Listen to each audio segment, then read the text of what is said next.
Welcome to Medify. So let's discuss about pathogenesis of the bacterial infection. So what is bacterial pathogenesis? Ability of bacteria to cause disease और tissue damage.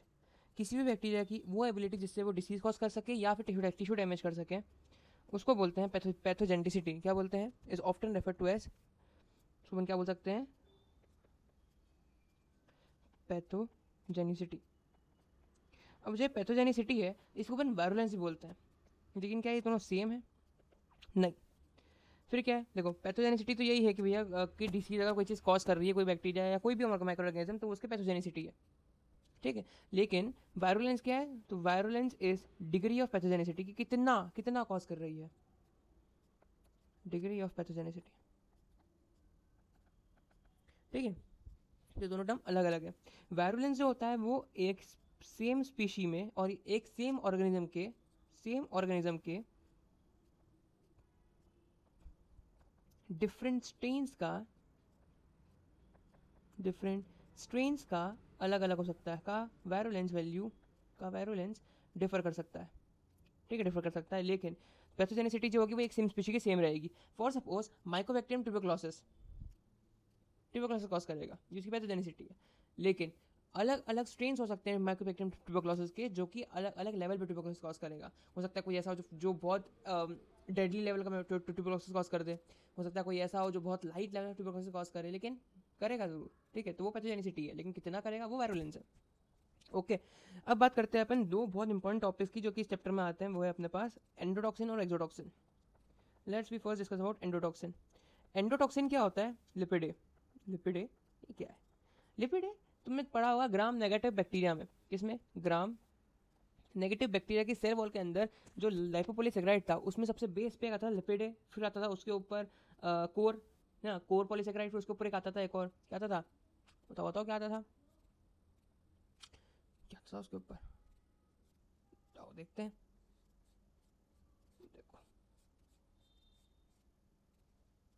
This is O side chain, core polysaccharide and lipid. तीन चीज आती थी. ठीक है, core polysaccharide, O side chain और lipid. ये तीन चीज आती थी. तो उसमें लिपिड जो होता है वो तुम्हारा एंडोटॉक्सिन का काम करता है.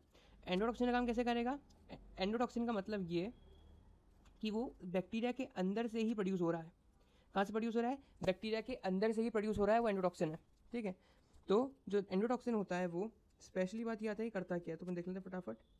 ये बहुत सारी चीज़ें कॉज करता है तुम्हारा जो एंडोटॉक्सिन है. सबसे पहली बात कि एंडोटॉक्सिन जो होता है वो बहुत सारे फंक्शन होते हैं इसके. ये मैक्रोफेज को एक्टिवेट करेगा.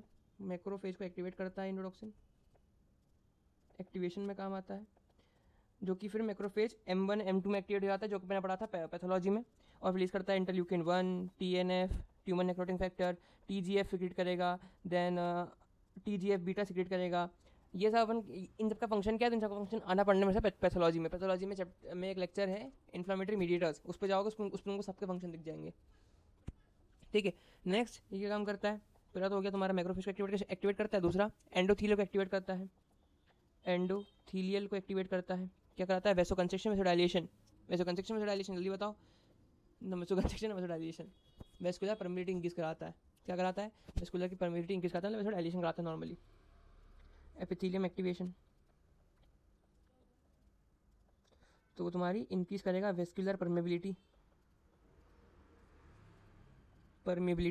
नेक्स्ट प्लेटलेट को एक्टिवेट कर देता है. Platelet activation. अब प्लेटलेट एक्टिवेशन करके कहाँ जाएगा? वो लीड करता है रिलीज ऑफ मीडिएटर्स. क्या रिलीज करवाता है? रिलीज ऑफ मीडिएटर्स, जो कि वही सेम इफेक्ट करेंगे ये वाला. Release of mediator to increase vascular permeability. और एक और फंक्शन लिख देता हूँ मैं तुमको, उसके बाद अपन शुरू करते हैं एक्सोटॉक्सिन. एक और फंक्शन लिख देता हूँ, जैसे कि ये जो अपना मास सेल होता है उसको एक्टिवेट कराता है. मास सेल एक्टिवेशन में काम आएगा. प्लस रिलीज कराता है हिस्टामिन का. हिस्टामिन रिलीज कराएगा, जो कि क्या कॉज कराता है? मसल कॉन्ट्रैक्शन कॉज कराता है. मसल कॉन्ट्रैक्शन कॉज कराएगा. तो भैया ये सारी कहानी हो गई. इसके बाद अपन शुरू करते हैं एक्सोटॉक्सिन. तो जो एक्सोटॉक्सिन है, एक्सोटॉक्सिन में आता है अपने पास वो सारे सब्सटेंस जो कि बैक्टीरिया के बाहर आते हैं, पहली चीज़, जो कि हीट लायबल प्रोटीन्स होते हैं जो कि बैक्टीरिया के बाहर सिक्रेट होते हैं, पहली चीज़। दूसरी चीज़, जो कि ग्राम पॉजिटिव भी सिक्रेट करेगा और ग्राम नेगेटिव भी सिक्रेट करेगा। सिर्फ ग्राम नेगेटिव सिक्रेट करेगा तो एंडोटॉक्सिन है, सिर्फ ग्राम नेगेटिव सिक्रेट करेगा तो एंडोटॉक्सिन है, और सिर्फ ग्राम जब दोनों सिक्रेट करेंगे तो एक्सोटॉक्सिन है। एक्सोटॉक्सिन का जो अपना फंक्शन है वो क्या होता है, तो हाइपोटेंसी होती है इसकी। हाइपोटेंसी का मतलब तुमने सुना होगा बॉट्यूलिनम टॉक्सिन, बॉट्यूलिनम टॉक्सिन वो एक एक्सोटॉक्सिन होता है, लीनम टॉक्सिन। इसकी पावर इतनी खतरनाक होती है कि पूरा ह्यूमन को खत्म कर सकता है, मतलब एक इंसान को मार सकता है। बोटुलिनम टॉक्सिन बहुत माइन्यूट अमाउंट, कुछ अगर मानो 2 ग्राम बोटुलिनम टॉक्सिन भी अगर हो तो वो इंसान को खत्म कर सकता है। लीथल होता है, एक्सट्रीमली लीथल होता है। ये अपन पढ़, ये अगर बोटुलिनम टॉक्सिन के बारे में पढ़ना है तो जाना फार्माकोलॉजी में, जनरल फार्मा में है बोटुलिनम टॉक्सिन। नहीं, एएनएस के फर्स्ट लेक्चर में है botulinum toxin. Second, use for vaccine, vaccine के काम में आती है। यूज़ ऑफ वैक्सीन, जो भी तुम्हारा ये है उसका कैप्सूलर पार्ट अपन लेते हैं और फिर टॉक्साइड को अपन टॉक्साइड को अपन क्या कर देते हैं, जो टॉक्साइड कंपोनेंट होते हैं उसको अपन कन्वर्ट करते हैं एंटीजन में, और वो उसकी टॉक्सिक प्रॉपर्टी लूज कर देता है लेकिन रिटेन रखता है एंटीजेनिसिटी, रिटेन एंटीजेनिसिटी। ओके। और तीसरा, स्पेसिफिक एक्शन, कुछ स्पेसिफिक एक्शन होते हैं इनके, वही परफॉर्म करते हैं। Toxin for CNS. तो ये सारी बातें हो गई एंडोटॉक्सिन और एक्सोटॉक्सिन की। किसकी बात हो गई, एंडोटॉक्सिन और एक्सोटॉक्सिन की। Now let's be discuss about some bacteria, कुछ बैक्टीरिया के बारे में बात कर लेते हैं। सबसे पहले वो बैक्टीरिया कहाँ कौन सा होगा, ग्राम पॉजिटिव कोकाई, ग्राम पॉजिटिव कोकाई। एक बहुत फेमस ग्राम पॉजिटिव कोकाई के बारे में बात कर लेते हैं, पर फटाफट आ जाओ।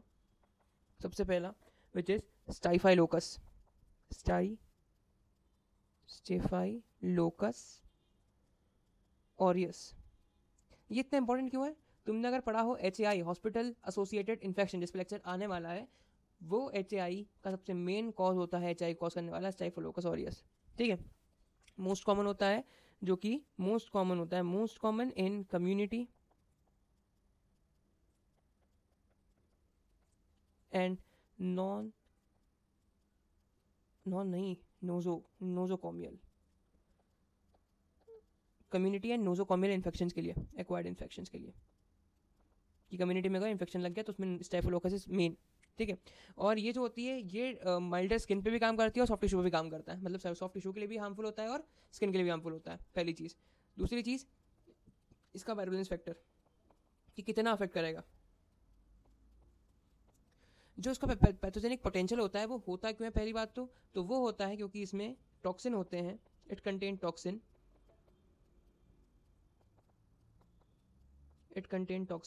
क्या लिखा है यहाँ पे लिखा हुआ है कि जो पैथोजेनिक पोटेंशियल है, इसका पैथोजेनिक पोटेंशियल वो क्यों होता है, क्योंकि इसके पास टॉक्सिन होता है, बिकॉज इट कंटेन टॉक्सिन। और कौन सी toxin, हीमोलाइसिन।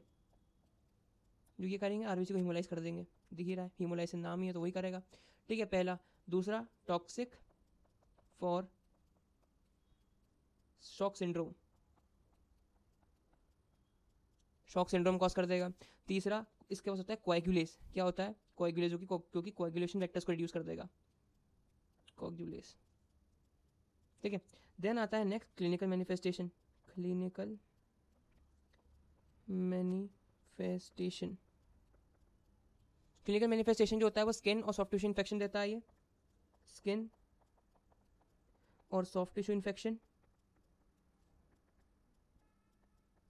Secondly, respiratory tract infection, RTI। Then third is urinary tract infection, UTI, RTI सब कॉज कर देगा स्टाइफोलोकाई। ठीक है, और जो टॉक्सिक मीडिएटेड इन्फेक्शन होते हैं, जैसे कि फूड पॉइजनिंग हो गया तुम्हारा, ठीक है, टॉक्सिक शॉक सिंड्रोम हो गया, वो सब। तो टॉक्सिक या toxin associated infection, toxin associated infection. Then laboratory diagnosis की, लैब में पता कैसे करेंगे स्टाइफोलोकस है, लैब में कैसे पता करेंगे, देखो स्टाइफोलोकस और स्ट्रेप्टोकोकस दोनों सेम नाम के होते हैं, लेकिन इन दोनों में डिफरेंस कैसे निकालते हैं लैब वाले, डिफरेंस निकालते हैं ड्यू टू कैटेलेज। कैटेलेज एक एंजाइम होता है जो कि स्टाइफोलोकस में होता है और स्ट्रेप्टोकोकस में नहीं होता है। कैटेलेज एंजाइम प्रेजेंट इन स्टाइफोलोकस और एब्सेंट होता है किसमें, स्ट्रेप्टोकोकस। दोनों के नाम सेम जैसे हैं इसलिए अपन को इन दोनों में डिफरेंस करना पड़ा। स्ट्रेप्टोकोकस स्टेफाइलोकस में। सेकंड कि जो स्टेफाइलोकस ऑरियस है वो क्या करता है, वो एक गोल्डन येलो पिगमेंटेड रिंग बनाता है, रिंग नहीं बोलते, कॉलोनी बोलते हैं, एक golden yellow pigmented colony form करता है न्यूट्रेंट अगार पे, और बीटा हेमोलाइटिक कॉलोनी बनाता है अपने ब्लड अगार पे। ठीक है, क्या करता है, पहली बात न्यूट्रेंट अगार पे क्या करेगा, न्यूट्रेंट अगार पे ये कॉज करता है गोल्डन येलो कॉलोनी, और ब्लड अगार पे क्या कॉज करेगा, ब्लड अगार पे फॉर्म करेगा बीटा हेमोलाइटिक कॉलोनी।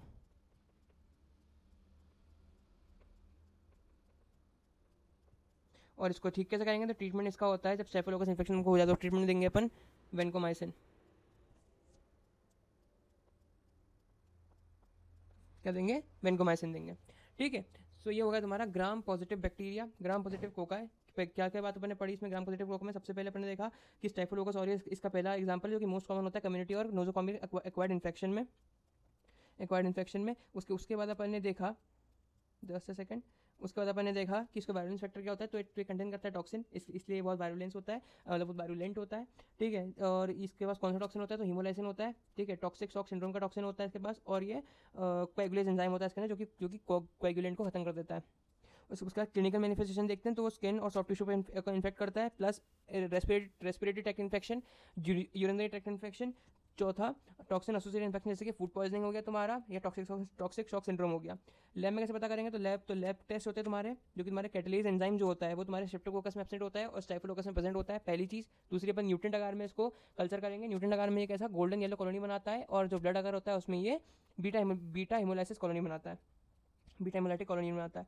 तो ये सारी बात होगी तुम्हारी किसकी, staphylococcus aureus. Then we next talk about just a second, हाँ, then we next talk about gram positive bacilli. अभी किसी बात करी थी gram positive cocci, then gram positive bacilli. Gram positive bacilli में सबसे इंपॉर्टेंट अपने को जो पढ़ना है विच इज माइकोबैक्टीरियम, आगे का नाम तुम खुद ही बोल दो, ट्यूबरकुलोसिस। माइकोबैक्टीरियम ट्यूबरकुलोसिस जब हम पढ़ेंगे, आओ देखो माइकोबैक्टीरियम ट्यूबरकुलोसिस क्या होता है, ये बहुत ही खतरनाक और बहुत ही पुरानी डिसीज करता है, जो कि यूजुअली इफेक्ट किसको करती है, लंग को। ठीक है, और जिसको उनके बोलते हैं पल्मोनरी ट्यूबरकुलोसिस बोलते हैं। ठीक है, एक एक्स्ट्रा पल्मोनरी भी होता है जो कि शायद किडनी में होता है, हाँ जो कि किडनी में होता है। ठीक है, तो ये लंग को अफेक्ट करता है ट्यूबरकुलोसिस अपना, और ये बहुत ही ओल्ड डिसीज है, ओल्ड डिसीज इन मैनकाइंड। ठीक है, उसके बाद कहते हैं ट्रांसमिशन कैसे होगा, तो ट्रांसमिशन कैसे होता है ट्यूबरकुलोसिस का, ट्रांसमिशन माइकोबैक्टीरियम ट्यूबरकुलोसिस का ट्रांसमिशन होता है mainly transmitted by the droplet, जो तुम्हारी एरोसोल्स होता है ना, एरोसोल से वो ट्रांसमिट होता है। कैसे ट्रांसमिट होता है, ट्रांसमिट थ्रू एरोसोल, है ना, एरोसोल वाइल कफिंग और सीनियर, मतलब कोई इन्फेक्टेड पर्सन के छींकने और खांसने से तुम्हें भी हो सकता है ट्यूबरकुलोसिस अगर तुम उसके आजू बाजू में हो। इसकी पैथोजेनिसिटी है पैथोजेनेसिस, पैथोजेनेसिस क्या होगा इसका, तो भैया ये एक इंट्रासेलुलर पैथोजन होता है, जो कि मैक्रोफाज के अंदर जाके उसको इनहिबिट कर देता है, किसको, फेगोलाइसोसोम कॉम्प्लेक्स को इनहिबिट करता है। और ये फेगोलाइसोसोम कॉम्प्लेक्स किसके अंदर होता है, मैक्रोफेज के अंदर होता है। तो मतलब मैक्रोफेज के अंदर पहले ये जाएगा ट्यूबरकुलोसिस, ये जाके इनहिबिट कर देगा किसको, फेगोलाइसोसोम कॉम्प्लेक्स को, और ये फेगोलाइसोसोम कॉम्प्लेक्स क्या करेगा, जितनी भी फेगोसाइटोसिस हो रही बॉडी में सबको रोक देगा। मतलब मैक्रोफेज के अंदर तुम इनगल्फ तो कर लोगे लेकिन उसको डिस्ट्रॉय नहीं कर पाओगे। मैक्रोफेज, अगर तुमको इसके बारे में डिटेल में पढ़ना है तो पैथोलॉजी का एक्यूट इन्फ्लेमेशन वाला लेक्चर देखना, उसमें प्रॉपर समझाया है कि कैसे फेगोलाइसोसोम कॉम्प्लेक्स बनता है और कैसे रेस्पिरेटरी बर्स्ट होता है। ठीक है, तो तुम्हारा ये हो गया भैया ट्यूबरकुलोसिस का ऐसा कि ऐसे पैथोजेनेसिस है उसका। Then next talk about clinical forms.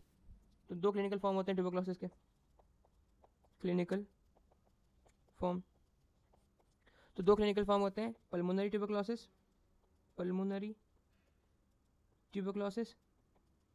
तो किसको अफेक्ट करेगा, ऑब्वियसली लंग को अफेक्ट करेगा। और हाँ, ये किस में होता है, ये चिल्ड्रंस में ज़्यादा होता है, चिल्ड्रंस और ओल्ड पीपल में ज़्यादा होगा। ठीक है, और एक कैसा क्या कर लेता है चिल्ड्रंस के अंदर, फाइब्रोलाइटिक नोड्यूलर लीजन बना देता है, नोड्यूलर लीजन फॉर्म कर देता है, फाइब्रोलाइटिक नोड्यूलर लीजन फॉर्म कर लेता है इन द लंग। ठीक है, ये हो गया pulmonary tuberculosis. Then next we talk about extra pulmonary tuberculosis. Extra pulmonary tuberculosis जो होती है वो रिजल्ट करता है हेमेटोजीनस डिसमिनेशन बनाता है किसका, बेसिलाइज का, और अलग अलग ऑर्गन्स में, मतलब कोई भी ऑर्गन में चले जाएगा वहाँ पे क्या बनाएगा, हेमेटोजेनस, मतलब एक क्या बोलते हैं खून के थक्के, मतलब हो सकता है ना, क्योंकि हीमोलाइटिक तो वो है, तो वो क्या है, हेमेटोजेनस डिसमेंशन बना देता है। और कॉमन टाइप जो होता है वो कहाँ होता है, तो वो तुम्हारी लिम्फ, कॉमन टाइप का एक्स्ट्रा पल्मोनरी ट्यूबरक्लोसिस कहाँ होता है, तो वो होता है ट्यूबरक्लोसिस या ट्यूबरकुलस लिम्फेडिनाइटिस, लिम्फेडिनाइटिस प्लूरा में हो सकता है, ये प्लूरा में हो सकता है और जीआईटी में हो सकता है, उसके अलावा भी हो सकता है, अपने मेनिंजाइटिस में भी हो सकता है, ऐसा नहीं कि वहाँ नहीं होगा, लेकिन मेन यहाँ होता है। लेबोरेटरी डायग्नोस कैसे करेंगे, तो लैब डायग्नोस को करते हैं अपन, लैब डायग्नोस कैसे करेंगे, तो लैब डायग्नोस अपन करते हैं बाय एसिड फास्ट स्टीम से अपन पता कर लेंगे कि भाई ट्यूबरक्लोसिस है। कल्चर कैसे करते हैं, तो कल्चर अपन करते हैं इसको, इसकी बैटरी गई, कोई बात नहीं, चल जाएगा। कल्चर कैसे करेंगे, तो कल्चर करते हैं इसको एलजे में, किसमें, LJ, लोवेंस्टीन जेंसन मीडियम में इसको करते हैं कल्चर। और ट्रीटमेंट क्या है इसका, ट्यूबरक्लोसिस का ट्रीटमेंट, जमाना हो गया ढूंढते ढूंढते मिला नहीं, लेकिन फिर भी तुमको बताता हूँ ट्रीटमेंट जो किताब में लिखा हुआ है वो है, सुनना ध्यान से, मल्टी ड्रग रेजिमेंट देते हैं। मल्टी ड्रग रेजिमेंट शुरू करता हूँ यहाँ से, सुनना, लिस्ट बनाता हूँ। सबसे पहले आइसोनियासिड, ये तुमको मिलेगा जनरल फार्मा के अंदर, आइसोनियासिड में पूरी बात करिए। पैरासीटामोल को ये क्या कर देता है, पढ़ा था, पैरासीटामोल में ये कुछ इनहिबिशन कर रहा है, जो कि क्रॉनिक वाला भी कर रहा है, क्रॉनिक एल्कोहल, क्रॉनिक स्मोकिंग और आइसोनियासिड सेम लाइन में आते हैं, जो कि तुम्हारे CYQ इनहिबिटर्स होते हैं। ये स्टिमुलेटर होता है, लेकिन स्पेशली फॉर CYP1E3 ये होता है इनहिबिटर, जिसकी ड्रग पैरासीटामोल होती है ना। तो इतनी डीप में मत जाओ फार्मा में, पहले यहाँ पर माइक्रो में आ जाओ। Rifampicin, isoniazid, rifampicin. Next drug we have to prescribe is pyrazinamide,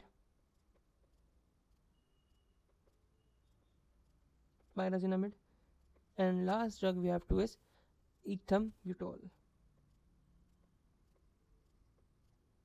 ethambutol. Now अब तक मैंने डिस्कस किया ग्राम पॉजिटिव, अब अपन डिस्कस करते हैं ग्राम नेगेटिव। तो ग्राम नेगेटिव सबसे पहले कोका है, तो ग्राम नेगेटिव कोका में सबसे पहले एग्जांपल आता है अपने पास नाइजीरिया गोनोरिया, यस वही गोनोरिया वाला, Nigeria gonorrhoea.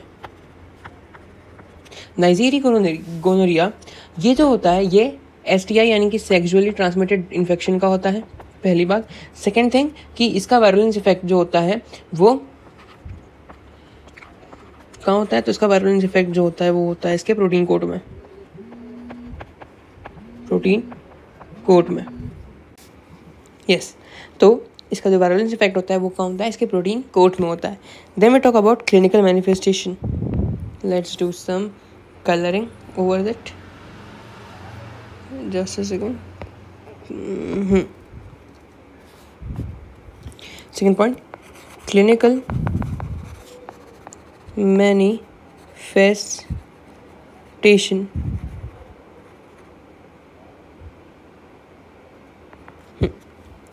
The clinical manifestation says that gonorrhea commonly manifests cervix, and in cervix in female it causes cervicitis. So in male it form or it cause urethritis.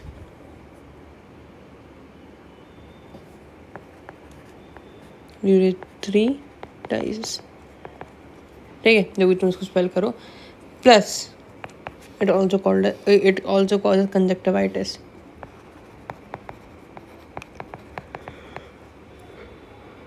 Main चीज़ याद रखोगे कि ये STI cause कराता है, पहली चीज़। दूसरा, इसका वायरलेंस फैक्टर क्या होता है, उसका वायरलेंस फैक्टर जो होता है वो प्रोटीन कोट में होता है। क्लिनिकली अपने को क्या दिखा, क्लिनिकली अपने पास फीमेल आएगी सर्वाइसाइटिस के लिए, सर्वाइसाइटिस को लेकर आएगी चीफ कंप्लेंट। प्लस जो छोटे बच्चों न्यूनेट जो होते हैं उसमें तुम्हारा कंजक्टिवाइटिस हो सकता है, ये न्यूनेट्स में होगा, ये तुम्हारा मेल में होगा, वो तुम्हारा फीमेल में होगा। ठीक है, now we talk about next is laboratory diagnosis और lab. So in lab, we have to identify the STI. So we have to take the specimen of urethral swab, not urine, urethral swab, urethral swab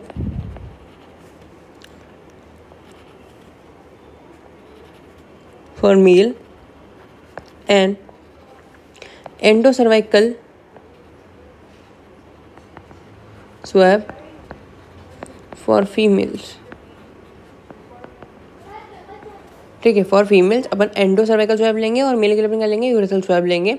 now जो तुम्हारे ये specimen है दोनों urethral swab और endocervical swab, ये अपन transport करेंगे by Stuart medium से अपन इसको ट्रांसपोर्ट करेंगे। Then we talk about the treatment. Treat कैसे करेंगे नेसेरा गोनोरी को, तो उसको ट्रीट करने के लिए आती है अपने पास सेफेलोस्पोरिन। अभी सेफेलोस्पोरिन की जैसी ड्रग्स जो होती है, जैसे कि सेफेलोस्पोरिन एक ग्रुप है, क्या है, एक ग्रुप है। इसमें ड्रग आती है कौन सी, एक तो आती है अपनी कैफ्ट्रोसॉन, ये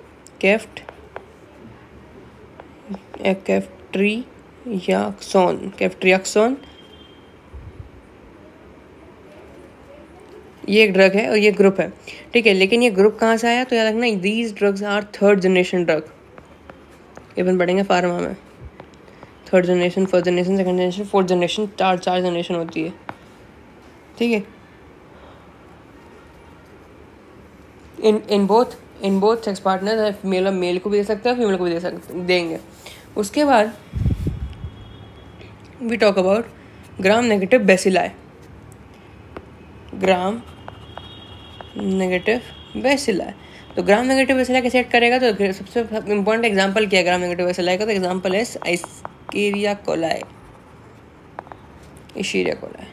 इस्कीरिया कोलाई जो होता है वो पहली चीज़ कि वो तुम्हारी बॉडी में नॉर्मल फ्लोरा में होता है, नॉर्मल फ्लोरा ऑफ बॉडी में होता है।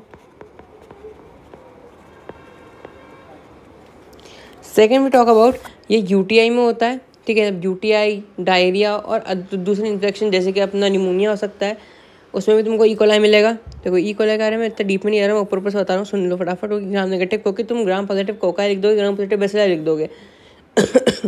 ग्राम नेगेटिव कोकाई भी लिख दोगे, ग्राम नेगेटिव बेसिलाई में इतना ध्यान कोई नहीं देता, कोई पूछता भी नहीं है। तो मेनली अपन इसका ट्रीटमेंट देखेंगे, प्लस अपन इन्फेक्शन देख रहे हैं। इसके लिए कौन सा करता है, यूटीआई करता है। ठीक है, यूटीआई कॉज करता है in all age group. Diarrhoea cause करता है। ठीक है, अदर इन्फेक्शन जैसे कि निमोनिया कॉज करेगा, जैसे कि निमोनिया। और एक कॉमन सी चीज़ है जो कि तुम बुक में कौन मिलेगी, लेकिन सुन के तुमको ऐसा लगा कि ये कैसे कॉमन है, मेनिंजाइटिस।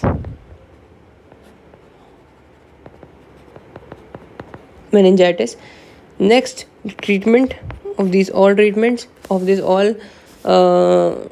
डिफ़िकल्टीज और डिसऑर्डर्स, ट्रीटमेंट क्या होंगे, तो साइक्लोस्पोरिन जो कि सेम उसमें दिया था अपन ने, और क्वाइनिलॉन्स। हाउएवर लेकिन जो ई कोलाई के इन्फेक्शंस होते हैं, याद रखना अपन सेफेलोस्पोरिन या कुछ भी देते हैं, लेकिन ट्रीटमेंट जो होता है ना इसका, वो होता है मल्टी ड्रग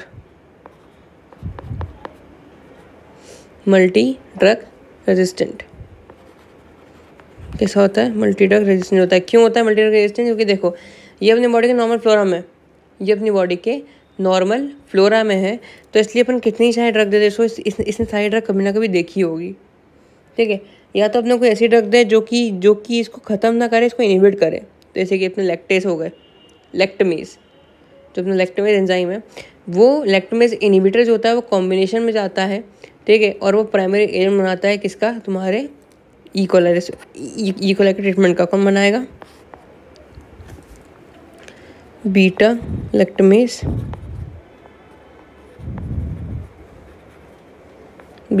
कंपाउंड और इनहिबिटर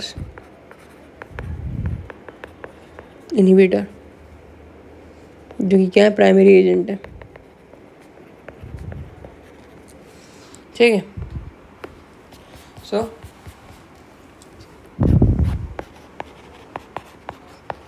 थैंक यू। आपने पूरी जर्नल बैक्टीरियोलॉजी हमारे साथ ख़त्म करी है।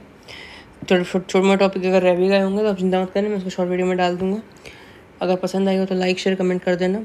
माइक्रोबायोलॉजी अगर आप हमारे चैनल से पढ़ेंगे तो कन्फर्मेटिव आपको यूनिवर्सिटी में कुछ फ़ायदा होगा, क्योंकि हम पूरा अपूर्व शास्त्री से पढ़ा रहे हैं। उसके अलावा हम बाहर कहीं नहीं जा रहे हैं। ठीक, थैंक यू, जय श्री महाकाल।